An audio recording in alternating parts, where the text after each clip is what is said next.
औज़ुबिल्लाहिमिनश्शैतानिर्रजीम बिस्मिल्लाहिर्रहमानिर्रहीम अल्लाहुम्मा अंतिरनी बिलहुदा व अलहिकनी बित्तक़वा रब्बि सल्लि अला मुहम्मद व आलि मुहम्मद। मोहतरम सामीन व क़ारीन, एक सिलसिलावार हमने फ़िक़ही मसाइल वुज़ू के हवाले से शुरू किए हुए हैं। तो उनमें से हम जो है मुक़द्दिमात वुज़ू, इन वुज़ू के सही होने की शर्तें भी आपको बता चुके हैं। और इसी तरह जो है आज जो है हमने मुब्तलात वुज़ू बताने हैं कि वुज़ू किन किन चीज़ों से ख़त्म हो जाता है, टूट जाता है, बातिल हो जाता है। तो पहले तो एक छोटी सी कहानी से हम स्टार्ट लेते हैं कि वुज़ू कितना अहम है। कि हसनैन शरीफैन जब मदीना की गलियों में चलते थे, बेमकसद तो नहीं चलते थे, वो जवानान जन्नत के सरदार थे। तो जब वो चलते थे तो लोगों की इस्लाह की खातिर चलते थे।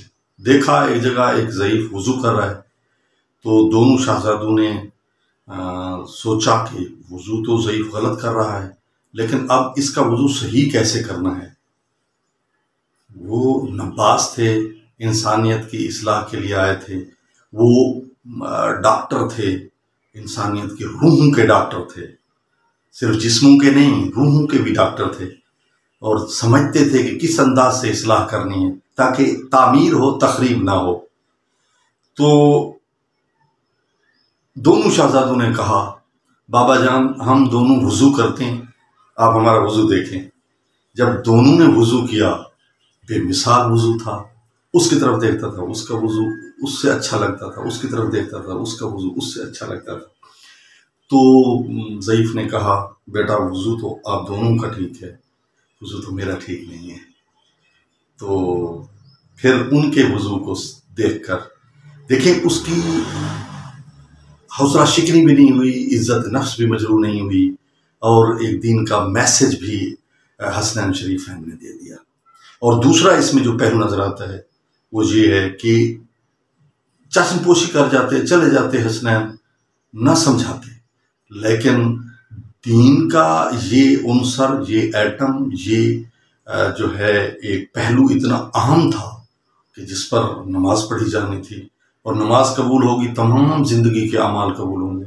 इसलिए वुज़ू की अहमियत थी, अज़मत थी, शान थी, खुसूसियत थी, इसकी वजह से हसनैन शरीफैन ने वुज़ू सिखाया। तो अब वुज़ू किन चीज़ों से टूटता है? देखें, वुज़ू सोने से टूट जाता है। एक इंसान ने वुज़ू किया है, फिर वो सो गया है। सोने का अब मेयार क्या है? सोने का मेयार ये है, दो चीज़ें हैं, आंखें देख नहीं रही, कान सुन नहीं रहे। वैसे उसने आंखें थोड़ी सी बंद की हुई हैं, लेकिन कान उसके सुन रहे हैं, तब भी वो नींद नहीं है। नींद तब है ना आंखें देखती हैं ना कान सुनते हैं। तो जब एक आदमी ने वुज़ू किया और फिर सो गया, इस अंदाज से सोया, तो उसका वुज़ू बातिल हो गया। अब जब दोबारा उठेगा तो दोबारा वुज़ू करेगा, उसका पहला वुज़ू बातिल हो जाएगा। तो दूसरी चीज़ जो है वो है पेशाब पखाना। जब इंसान को टॉयलेट में जाने की हाजत हो जाती है और पहले उसने वुज़ू किया हुआ है, तो वो वुज़ू उसका बातिल है। अब पेशाब करने के बाद उसने तहारत की, फिर दोबारा वुज़ू किया। इसी तरह तीसरी चीज़ है जो है मस्त हो जाना, बेहोश हो जाना।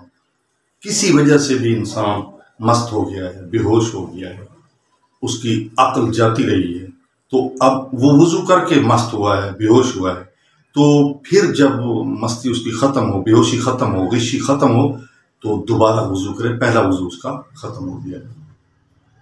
इसी तरह गुस्ल वाजिब हो जाता है इंसान पर, गुस्ल जनाबत वाजिब हो जाता है, औरत पर हैज़ वाजिब हो जाता है, निफास वाजिब हो जाता है, इस्तिहाज़ा वाजिब हो जाता है, कोई गुस्ल वाजिब हो जाता है। और पहले इंसान ने, मर्द या औरत, उसने वुज़ू किया हुआ है, तो उसका वो वुज़ू ख़त्म। अब दोबारा गुस्ल के बाद उसको वुज़ू करना पड़ेगा। अलबत्ता गुस्ल जनाबत है, उससे पहले या बाद में वुज़ू की ज़रूरत नहीं है। लेकिन ये तो गुस्ल जनाबत, उसने जुनाबत से पहले उसने वुज़ू किया हुआ था, फिर उसको हाजत हो गई कि जुनाबत करनी है, तो पहला वुज़ू उसका ख़त्म है।